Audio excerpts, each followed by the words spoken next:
ಅಯ್ಯೋ ನನ್ನ ಉಗುರು ಸರಿಯಾಗಿ ಬೆಳೀತಿಲ್ಲ, ಚೆನ್ನಾಗಿಲ್ಲ, ಗ್ರೋತ್ ಇಲ್ಲ, ಕಲರ್ ಇಲ್ಲ, ಅಯ್ಯೋ ನನ್ನ ಹೇರು ಡೆನ್ಸಿಟಿ ಇಲ್ಲ ಗುರು, ಓ ನನ್ನ ಸ್ಕಿನ್ ಏನು ಹಿಂಗಾಗಿದೆ. ಎಸ್, ಈ ಥರ ನಿಮ್ಗೆ ಅನಿಸ್ತಾ ಇದೆಯಾ? ಹಾಗಾದರೆ ಇವತ್ತು ನಾನು ಹೇಳ್ತಾ ಇರೋವಂಥ ಸ್ಪೆಷಲ್ ಟಾಪಿಕ್ ಉಗುರು, ಕೂದಲಿನ ಡೆನ್ಸಿಟಿ ಮತ್ತು ಸ್ಕಿನ್. ಎಸ್,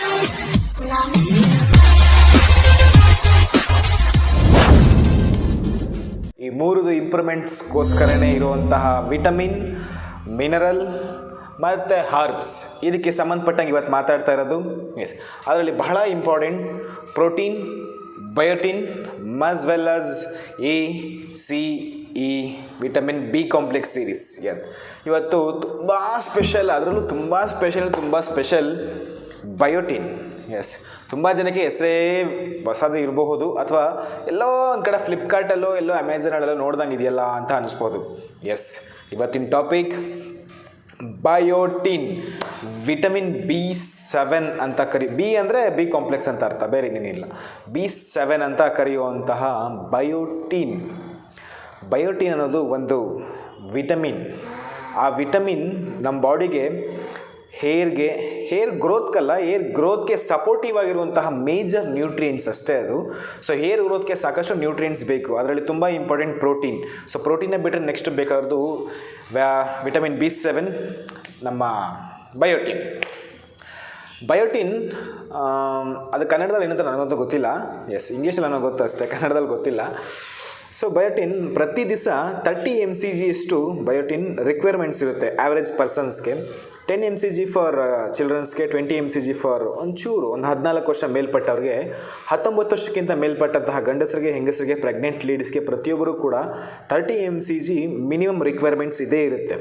ಎಸ್, ಹಾಗಾದರೆ ನಮ್ಮ ಊಟದಲ್ಲಿ ಖಂಡಿತ ಇದೆಲ್ಲ ನಾವು ತಗೊಳ್ತಾ ಇದ್ದೀವಾ? ಗೊತ್ತಿಲ್ಲ. ಇದು ತಗೊಳ್ತಿದ್ದೀವ ಅನ್ನೋದಕ್ಕಿಂತ ಮುಂಚೆ ನಾವು ತಿನ್ನುವಂಥ ಊಟ ನಮ್ಗೆ ಚೆನ್ನಾಗಿ ಗೊತ್ತಿದೆ.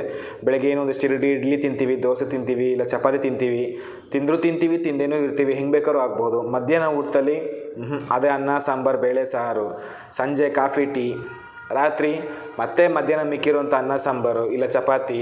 ಇನ್ನು ಕೆಲವರು ವೆಯ್ಟ್ ಲಾಸ್ ಮಾಡೋಕ್ಕೆ ಅದು ಏನಕ್ಕೆ ಚಪಾತಿ ತಿಂತಾರೆ ನನಗಂತೂ ಗೊತ್ತಿಲ್ಲ. ಚಪಾತಿ, ದೋಸೆ ಕಮ್ಮಿ ತಿನ್ನೋದು, ಈ ಥರ ಎಲ್ಲ ಇಂಟೇಕ್ ಮಾಡ್ತಿರ್ತಾರೆ. ಫಸ್ಟ್ ಆಫ್ ಆಲ್ ಸುಮಾರು ವರ್ಷಗಳಿಂದ ಹೋದರೆ ಒಂದು 100 ಗ್ರಾಮ್ ಅಷ್ಟು ಏನಾದರೂ ಒಂದು ಒಳ್ಳೆ ಊಟ ತಿಂದಾಗ ಶುರು ಮಾಡಿದ್ರೆ ಅದರಲ್ಲಿ 50ರಿಂದ ಒಂದು 60 ಗ್ರಾಮ್ ಬಾಡಿಗೆ ಒಳ್ಳೆ ಐಟಮ್ಸ್ಗಳು ಹೋಗ್ತಾ ಇತ್ತು. ಎಸ್, ಬಟ್ ಈಗ 100 ಗ್ರಾಮ್ ತಿಂದರೆ 10ರಿಂದ 15 ಗ್ರಾಮ್ ಒಳ್ಳೆ ಐಟಮ್ ನಮ್ಮ ಬಾಡಿಗೆ ಹೋಗೋದು ಕೂಡ ಕಷ್ಟ ಆಗ್ತದೆ. ಅಂಥದ್ರಲ್ಲಿ ನಾವು ಅದನ್ನು ಕೂಡ ತಿನ್ನೋದು ನಿಲ್ಲಿಸ್ಬಿಟ್ರೆ ಇನ್ನೆಲ್ಲಿ ಬಾಡಿಗೆ ಹೋಗುತ್ತೆ? ಅದಕ್ಕೆ ನಮ್ಗೆ ಇಷ್ಟೆಲ್ಲ ಪ್ರಾಬ್ಲಮ್ಸ್ ಬರ್ತಾ ಇರೋದು. ಅದರಲ್ಲಿ ತುಂಬ ಇಂಪಾರ್ಟೆಂಟ್, ಇತ್ತೀಚೆಗೆ ತುಂಬ ಜನಕ್ಕೆ ಸಮಸ್ಯೆ ಆಗ್ತಿರೋದು ಕೂದಲು ಉದುರ್ತಾ ಇದೆ ಅಂತ. ಎಸ್, ಕೂದಲು ಉದುರ್ತಾ ಇದೆ, ಕೂದಲು ನನಗೆ ಮೊದಲಷ್ಟು ಚೆನ್ನಾಗಿಲ್ಲ, ಬ್ರೌನ್ ಹೇರ್ ಆಗ್ತಿದೆ, ಮತ್ತು ವೈಟ್ ಹೇರ್ಸ್ ಜಾಸ್ತಿ ಫಾಸ್ಟಾಗಿ ಬರ್ತಾ ಇದೆ.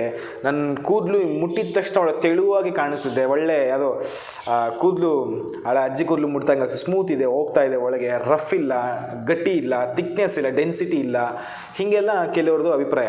ಇದಕ್ಕೆ ಅವರವರೇ ಕೊಡುವಂಥ ರೀಸನ್, ಬೋರ್ ನೀರಲ್ಲಿ ಸ್ನಾನ ಮಾಡ್ತೀನಿ, ಗೀಝರಲ್ಲಿ ಸ್ನಾನ ಮಾಡ್ತೀನಿ, ಹೆಲ್ಮೆಟ್ ಯೂಸ್ ಮಾಡ್ತೀನಿ, ಹೀಗೆ ಏನೇನೇನೇನೇನೋ ಹೇಳ್ತಾರೆ ರೂಲ್ಸ್ ಆ್ಯಂಡ್ ರೆಗ್ಯುಲೇಷನ್ಸ್. ನನಗಂತೂ ಗೊತ್ತಿಲ್ಲ. ಇದೆಲ್ಲ ಆ್ಯಕ್ಚುಲಿ ಮಿತ್. ಎಸ್, ಮಿತ್ತಲ್ಲಿ ಮಿತ್. ಯಾಕೆ ಹೆಲ್ಮೆಟ್ ಹಾಕೊಂಡು ಎಷ್ಟು ಜನ ಕೆಲಸ ಮಾಡ್ತಿಲ್ವಾ? ಒಂದ್ಸಲ ಯೋಚನೆ ಮಾಡಿ. ನಮ್ಮ ಸುತ್ತಮುತ್ತ ಇರೋವಂಥವ್ರು ಸಾಕಷ್ಟು ಜನ, ನಾವು ಬೈಕ್ ಓಡಿಸ್ಬೇಕಾದ್ರೆ ಮಾತ್ರ ಹೆಲ್ಮೆಟ್ ಹಾಕ್ತೀವಿ, ಬಟ್ ಏನೂ ಓಡಿಸ್ದೇ ಸಾಕಷ್ಟು ಜನ ಎವ್ರಿ ಡೇ ಹೆಲ್ಮೆಟು, ಟೋಪಿ, ಕ್ಯಾಪ್ಸ್ ಯಾವಾಗಲೂ ಹಾಕೇ ಇರ್ತಾರೆ. ಯಾರ್ಯಾರು ಅಂತ ನಾನು ಹೇಳೋಕ್ಕೆ ಹೋಗಲ್ಲ, ನೀವೇ ಸರ್ಚ್ ಮಾಡ್ಕೊಳ್ಳಿ. ಹಾಗಾದರೆ ಅದೆಲ್ಲ ಪ್ರಾಪರ್ ರೀಸನ್. ನಾವು ತಿನ್ನುವಂಥ ಊಟದಲ್ಲಿ ಪ್ರೋಟೀನ್, ಬಯೋಟಿನ್, ಇದ್ರ ಜೊತೆ ಸಾಕಷ್ಟು ನ್ಯೂಟ್ರಿಯೆಂಟ್ಸ್ಗಳದ್ದು ಕೊರತೆ ಕಾಣ್ತಾ ಇದೆ. ಪ್ರೋಟೀನ್ ಬಿಡಿ, ನಾವು ತಿನ್ನೋದೇನು ಅಂತಲೇ ಗೊತ್ತಿಲ್ಲ. ಪ್ರೋಟೀನ್ ಅಂದರೆ ವಾರಕ್ಕೆ ಒಂದು ಸಲ ನಾನ್ ವೆಜ್ ತಿಂತೀವಲ್ವ, ಇದೇ ನಮ್ಮ ಪ್ರಕಾರ ಪ್ರೋಟೀನ್. ಬಯೋಟಿನ್ನ ಹಾಗಂದರೆ ಈ ಥರ ಕೇಳೋರ ಸಂಖ್ಯೆನೇ ಜಾಸ್ತಿ ಇದೆ. ನಿಜವಾಗ್ಲೂ ನಮ್ಮ ಕೂದಲಿನ ನಾವು ಕಳ್ಕೊಳ್ತಿದ್ದೀವಿ ಅನ್ನೋದಕ್ಕೆ ಕಾರಣವೇ ಈ ಬಯೋಟಿನ್ ಅನ್ನೋದು ನಾವು ತಿನ್ನುವಂತಹ ಊಟದಲ್ಲೇ ಇರುತ್ತೆ. ಮಶ್ರೂಮ್, ಹುರ್ಗಡ್ಲೆ ಮತ್ತು ಕಡಲೆಗಳಲ್ಲಿ ಎಷ್ಟೊಂದು ವೆರೈಟೀಸ್ ಇರುತ್ತಲ್ವ, ಈ ಎಲ್ಲ ಕಡಲೆನಲ್ಲೂ 10 to 20 mcg ಅಷ್ಟು ಬಯೋಟಿನ್ ಇರುತ್ತೆ. ಇದಲ್ಲದೆ ಮಶ್ರೂಮ್, ನಾನ್ ವೆಜ್ಜಲ್ಲೂ ಇರುತ್ತೆ, ಎಗ್ ವೈಟ್, ಈ ಥರ ಸುಮಾರು ತಿನ್ನುವಂತಹ ಐಟಮ್ಗಳಲ್ಲಿ ಖಂಡಿತ ಇದೆ. ಆದರೆ ಈ ಐಟಮ್ಸ್ನೆಲ್ಲ ಹೆಂಗೆ ಬೆಳೀತಾರೆ? ನಮಗೆ ಹೆಂಗೆ ಸಿಗ್ತಾ ಇದೆ? ತುಂಬ ಜನಕ್ಕೆ ಗೊತ್ತು 3 ತಿಂಗಳಲ್ಲಿ ದೊಡ್ಡದಾಗುವಂಥ ಕೋಳಿ 45 ಡೇಸಲ್ಲೇ ಆಗ್ತಾ ಇದೆ. ಒಂದು ಗಂಡು ಹುಂಜಾಯಿನ ತೆಗೆದಿರುವಂತಹ ವೀರ್ಯಾಣುನ 4-5 ಕೋಳಿಗಳಿಗೆ ಕೊಟ್ಟು ಮೊಟ್ಟೆ ಬರ್ತಾ ಇದೆ. ಹಿಂಗಿದ್ಮೇಲೆ ನಾವು ಅದನ್ನ ಜೆನ್ಯೂನ್ ಅಂತ ನಂಬೋಕ್ಕಾಗಲ್ಲ. ದಿನ ಮೊಟ್ಟೆ ತಿನ್ನೋದ್ರಿಂದ ನಮ್ಮ ಬಾಡಿಗೆಲ್ಲ ಸಿಕ್ತು ಅನ್ನೋದು ಶುದ್ಧ ಸುಳ್ಳು. ಮೊಟ್ಟೆಲಿ ಸಿಗೋದು ಕೇವಲ ಪ್ರೋಟೀನ್ ಅಷ್ಟೇ, ಅದು ಕೂಡ ಒಂದು ಮೊಟ್ಟೆನಲ್ಲಿ 5 to 6 ಗ್ರಾಮ್ಸ್ ಅಷ್ಟೇ ಪ್ರೋಟೀನ್ ಇರುತ್ತೆ. ಪ್ರೋಟೀನ್ ಒಂದೆಲ್ಲ ನಮ್ಮ ಬಾಡಿಗೆ ಬೇಕಾಗಿರೋದು. ಎಷ್ಟೋ ನ್ಯೂಟ್ರಿಯೆಂಟ್ಸ್ ಬೇಕು, 90 ನ್ಯೂಟ್ರಿಯೆಂಟ್ಸ್ ಪರ್ ಡೇ ಬೇಕು, 30 mcg ಬಯೋಟಿನೇ ಬೇಕು. ನಾವು ಒಂದು ಮೊಟ್ಟೆ ತಿಂದರೆ ಸಿಗೋದು 6 to 7 mcg ಅಷ್ಟು ಬಯೋಟಿನ್ ಇನ್ ಎಗ್ಸಲ್ಲಿ. ನಾವು ಉರ್ಗಡ್ಲೆ ತಿನ್ನೋ ಒಂದು ಸ್ವಲ್ಪ ಸಿಗುತ್ತೆ, ಬಟ್ ಉರ್ಗಡ್ಲೆ ಎವ್ರಿಡೇ ಯಾರು ತಿಂತಾರೆ? ತಿಂದರೆ ಕೊಲೆಸ್ಟ್ರಾಲು ಫ್ಯಾಟು ಅಂತ ಅದಕ್ಕೊಂದು ರೀಸನ್ಗಳು ಹೇಳ್ತಿರ್ತೀವಿ.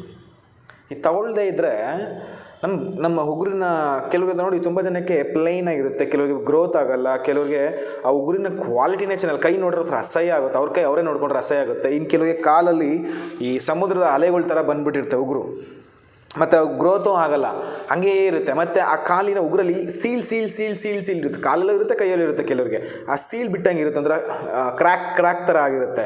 ಕೆಲವ್ರಿಗೆ ಮಡ್ಚ್ಕೊಂಡಿರುತ್ತೆ, ಕೆಲವ್ರಿಗೆ ಹಿಂಗಿರುತ್ತೆ, ಹಿಂಗೆಂಗೋ ಇರುತ್ತೆ ಕೂದಲು. ಇನ್ನು ಕೆಲವ್ರಿಗೆ ಇಲ್ಲೆಲ್ಲೋ ಹೇರ್ ಫಾಲ್ ಇರುತ್ತೆ, ಮತ್ತು ಥಿಕ್ನೆಸ್ ಇರಲ್ಲ. ಹಿಂಗಂದಿದ ತಕ್ಷಣ ಸುಮಾರು ಕೂದಲುಗಳು ಕಿತ್ಕೊಂಡು ಬರುತ್ತೆ. ಆ್ಯಸ್ ಪರ್ ಸೈನ್ಸ್ ಪ್ರಕಾರ ಡೈಲಿ ಎವ್ರಿ ಡೇ 50 to 100 ಕೂದಲು ಬಿದ್ದರೆ ಪ್ರಾಬ್ಲಮ್ ಏನಿಲ್ಲ, ಅದು ಮತ್ತೆ ಬರುತ್ತೆ. ಆ ಜಾಗದಲ್ಲಿ ಆ ರೂಟ್ಸಲ್ಲಿ ಮತ್ತೆ ಕೂದಲು ಬರಲಿಲ್ಲ ಅಂದರೆ ಬಾಲ್ಡ್ನೆಸ್ ಆಗೋದು. ಆ ಬರಬೇಕು ಅಂದರೆ ನಾವು ತಿನ್ನುವಂಥ ಊಟದಲ್ಲಿ ಕೆಲವೊಂದಷ್ಟು ಮೇಜರ್ ನ್ಯೂಟ್ರಿಯೆಂಟ್ಸ್ ಇರಬೇಕು, ಇನ್ಕ್ಲೂಡಿಂಗ್ ಬಯೋಟಿನ್. ಆ ಬಯೋಟಿನ್ ಇಲ್ಲ ಅಂದರೆ ಇಷ್ಟೆಲ್ಲ ಸಮಸ್ಯೆಗಳು ಆಗ್ತಾ ಹೋಗುತ್ತೆ. ಅಷ್ಟೇ ಅಲ್ಲ, ಬಯೋಟಿನ್ ಕೇವಲ ಕೂದಲಿಗೆ ಮತ್ತು ನೈಲ್ಸ್ಗಲ್ಲ, ನಮ್ಮ ಸ್ಕಿನ್ಗೂ ಬೇಕು. ನಾವು ತಿನ್ನುವಂಥ ಫುಡ್ನ ಡೈಜೆಸ್ಟ್ ಮಾಡೋಕ್ಕೂ ಮೆಟಬಾಲಿಕ್ ರೇಟ್ ಅಂತ ಹೇಳ್ತೀವಿ. ಆ ಮೆಟಬಾಲಿಕ್ ರೇಟ್ನ ಜಾಸ್ತಿ ಮಾಡೋದಕ್ಕೆ ಕೂಡ ಬಯೋಟಿನ್ ಬೇಕು. ಆ ಬಯೋಟಿನ್ ಕೊಡೋದ್ರಿಂದ ನಮ್ಮ ಸ್ಕಿನ್ ಕೂಡ ಸಖತ್ತಾಗಿರುತ್ತೆ. ಹೌದು, ನೀವು ಕಪ್ಪೆ ಇರಲಿ, ಬೆಳಪೆ ಇರಲಿ, ಕೆಂಪೆ ಇರಲಿ, ನೀಲಿ ಇರಲಿ, ಏನೋ ಪ್ರಾಬ್ಲಮ್.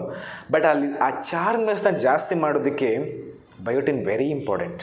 ಎಸ್, ಬಟ್ ನಮ್ಗೆ ಗೊತ್ತು, ನಾನು ಹೇಳ್ತಾನೆ ನೀವು ಹಂಗೆ ಫ್ಲಿಪ್ಕಾರ್ಟಲ್ಲಿ ಹೋಗೆಲ್ಲ ಚೆಕ್ ಮಾಡಿಬಿಡ್ತೀರಾ, ಸಿಗುತ್ತೆ, ಖಂಡಿತ ಸಿಗುತ್ತೆ. ಬಟ್ 1000 mcg, 10,000 mcg, 5,000 mcg ಸಿಗುತ್ತೆ. ಚೆಕ್ ಮಾಡಿ ಬೇಕಾರೆ, ನಾನು ಇಲ್ಲೇ ಇರ್ತೀನಿ, ಇನ್ನೊಂದು ಸ್ಕ್ರೀನ್ ಓಪನ್ ಮಾಡಿ ಚೆಕ್ ಮಾಡಿ. ಇಷ್ಟೊಂದು ತೊಗೊಂಡ್ರೆ ಏನು ಕತೆ? ನಮಗೆ ಬೇಕಾದ್ರೆ 30 mcg ಅಂದರೆ 30 to 50 mcg ಮ್ಯಾಕ್ಸಿಮಮ್ ಅಷ್ಟೇ. ನೀವು ಎಕ್ಸಸೈಸ್ ಮಾಡದೇ ಇರಲಿ, ಎಲ್ಲ ಅಷ್ಟೇ ಬೇಕಾಗಿರೋದು. ಹಂಗಂದಮೇಲೆ ನಮಗೆ ಮಾರ್ಕೆಟಲ್ಲಿ ಸಿಗ್ತಾ ಇರೋದು ಎಷ್ಟು mcg ಪರ್ ಟ್ಯಾಬ್ಲೆಟ್ಸ್ನಲ್ಲಿ? 10,000 mcg. 10 mg ಅಂದರೆ ಮಿಲಿಗ್ರಾಮ್, mcg ಅಂದರೆ ಮೈಕ್ರೋಗ್ರಾಮ್, ಅಂದರೆ ಇನ್ನೂ ಚಿಕ್ಕದು, ತುಂಬ ಚಿಕ್ಕದು. 1000 mcg 1 mg, 1000 mgಗೆ 1 ಗ್ರಾಮ್, 1000 ಗ್ರಾಮ್ಗೆ 1 kg. ಹೀಗೆ ಅದರಲ್ಲಿ ತುಂಬ ಚಿಕ್ಕದಾಗಿ ನಮಗೆ ಬೇಕಾಗಿರೋದು ಬಾಡಿಗೆ. ಇಷ್ಟು ಕೊಟ್ಟರೆ ಏನಾಗುತ್ತೆ? ಬಟ್ ಅಲ್ಲಿ ಹಾಕಿರ್ತಾರೆ ಇದು ವಾಟರ್ ಸಾಲ್ಯುಬಲ್ ಅಂತ. ವಾಟರ್ ಸಾಲ್ಯುಬಲ್ ಅಂದರೆ ಇಷ್ಟೇ, ನಮ್ಮ ಬಾಡಿಗೆ ಅದೆಷ್ಟು ಬೇಕೋ ಅಷ್ಟು ತಗೊಂಡು ಮಿಕ್ಕಿದ್ದು ಈಚೆ ಹಾಕ್ಬಿಡುತ್ತೆ ಅಂತ ಹೇಳುತ್ತೆ. ಎಸ್, ಅಫ್ಕೋರ್ಸ್, ಇಲ್ಲ ಅಂತ ನಾನು ಹೇಳ್ತಿಲ್ಲ, ಬಟ್ ಇಟ್ಸ್ ನಾಟ್ ನ್ಯಾಚುರಲಿ. ಯಾಕಂದರೆ ಎಲ್ಲ ಮೆಡಿಸನ್ನ ಪ್ರಿಪೇರ್ ಮಾಡೋದೇ ಕೂಡ ಅನ್ಯಾಚುರಲ್ ಮೆಥಡಿಂದ ಅಂತಲೂ ಹೇಳೋಕ್ಕಾಗಲ್ಲ. Of course medicine it's a control ಮಾಡೋವಂಥ ಕೆಪಾಸಿಟಿ ಇದೆ, ಬಟ್ ನನ್ನ ಪ್ರಕಾರ ನೀವು ನ್ಯಾಚುರಲ್ ಸೋರ್ಸ್ನ ಆದಷ್ಟು ಹುಡುಕಿ. ಎಸ್, ಕೊಟ್ಟಿದ್ದ ಇನ್ಫಾರ್ಮೇಷನ್ ಇಷ್ಟ ಆಯಿತು ಅಂತ ಅಂದ್ಕೊಳ್ತೀನಿ. ಬಯೋಟಿನ್ನ ನಾನು ಹೇಳಿದೆ ಅಂದ್ಬಿಟ್ಟು ನೀವು ಮೊಟ್ಟೆ ಅವೆಲ್ಲ ತಿನ್ಕೊಂಡು ಹೋಗೋ ಬದಲು ಬಯೋಟಿನ್ನ ಎವ್ರಿ ಡೇ ಕೊಡುವಂತಹ ಆಹಾರ ಪದಾರ್ಥಗಳನ್ನ ಚೂಸ್ ಮಾಡಿ. ಎಸ್, ಅದೇನೇನು ಅಂತ ಕಾಮೆಂಟ್ ಸೆಕ್ಷನಲ್ಲಿ ಕಮೆಂಟ್ ಹಾಕಿ. ಸರ್, ನನ್ನ ಕೂದಲು ನನಗೆ ತುಂಬ ಚೆನ್ನಾಗಿ ಫಾಲ್ ಆಗ್ತಾಯಿದೆ, ಏನು ಮಾಡೋದು? ತುಂಬ ಬೀಳ್ತಾ ಇದೆ, ಮತ್ತು ನನ್ನ ಉಗುರು ಚೆನ್ನಾಗಿ ಬೆಳೀತಿಲ್ಲ, ಸ್ಕಿನ್ನು ಒಂಥರ ಡ್ಯಾಮೇಜಸ್ ಆಗಿದೆ, ಮೊದಲಷ್ಟು ಚಾರ್ಮ್ನೆಸ್ ಇಲ್ಲ, ಏನು ಮಾಡೋದು? ಇದಕ್ಕೆಲ್ಲ ಎಷ್ಟೋ ಪರಿಹಾರ ಏನೇನೋ ಮಾಡ್ತಾಯಿರ್ತೀವಿ ನಾವು. ಎಣ್ಣೆ ಹಚ್ಚೋದು, ತಲೆಗೆ ಕ್ಯಾಪ್ ಹಾಕೊಂಡು ಓಡಾಡೋದು, ಹೆಲ್ಮೆಟ್ ಇಲ್ಲದೆ ಓಡಾಡೋದು, ಏನೇನೋ ಮಾಡ್ತಾಯಿರ್ತೀವಿ. ಆದರೆ ನಿಜವಾಗ್ಲೂ ನಂಗೆ ಗೊತ್ತಿಲ್ಲ, ನಮ್ಮ ಊಟದಲ್ಲೇ ಎಷ್ಟೋ ಇದೆ. ನಮ್ಮ ಊಟ ಒಂದನ್ನು ರೆಡಿ ಮಾಡ್ಕೊಂಬಿಟ್ರೆ ಸಾಕೋ ಗುರು, ಎಲ್ಲ ಆಗಿಬಿಡುತ್ತೆ. ಸೊ ಮೇಜರ್ ಇರೋದು ಇಲ್ಲಿ. ನಮಗೆ ತಲೆನೋವು ಬಂದರೂ, ಕೈ ನೋವು ಬಂದರೂ, ಕಾಲು ನೋವು ಬಂದರೂ ಮಾತ್ರೆ ತೊಗೊಳೋದು ಹೊಟ್ಟೆಗೇನೆ. ಇದನ್ನು ಚೆನ್ನಾಗಿ ನೋಡ್ಕೊಂಬಿಟ್ರೆ ಹಿಂಗೆಲ್ಲ ಆಗುತ್ತೆ. ಎಸ್, ಕರೆಕ್ಟ್ ಅಲ್ಲ? ಗಿಡ ಎಷ್ಟೇ ಚೆನ್ನಾಗಿ ಬೆಳೆದಿದ್ರೂ ಕೂಡ ನಾವು ನೀರು ಇಯೋದು ಅದರ ಬೇರ್ಗೇನೆ. ಯಾಕಂದರೆ ಬೇರೆಲ್ಲಿ ಹೀರ್ಕೊಂಡು ಎಲ್ಲೆಲ್ಲಿ ಬೇಕೋ ಸಪ್ಲೈ ಮಾಡಿಕೊಡುತ್ತೆ. ಹಾಗೆ ನಾವು ಎಷ್ಟೇ ಹೈಟ್ ಇರಲಿ, ಪರ್ಸ್ನಾಲಿಟಿ ಇರಲಿ, ಎಷ್ಟೇ ಕಲರ್ ಇರಲಿ, ಎಷ್ಟೇ ಚಾಮ್ನೆಸ್ ಇರಲಿ, ಬಟ್ ನಾವು ತಿನ್ನೋದು ಊಟ ಹೊಟ್ಟೆಗೆ ಸೇರೋದು. ಆ ಊಟ ಹೆಂಗಿರ್ಬೇಕು? ಆ ಒಳ್ಳೆ ಊಟ ರೆಡಿ ಮಾಡ್ಕೊಳ್ಳೋಕೆ ನಿಮ್ಗೇನಾದರೂ ಇಂಟ್ರೆಸ್ಟ್ ಇದೆಯಾ? ಹಾಗಾದರೆ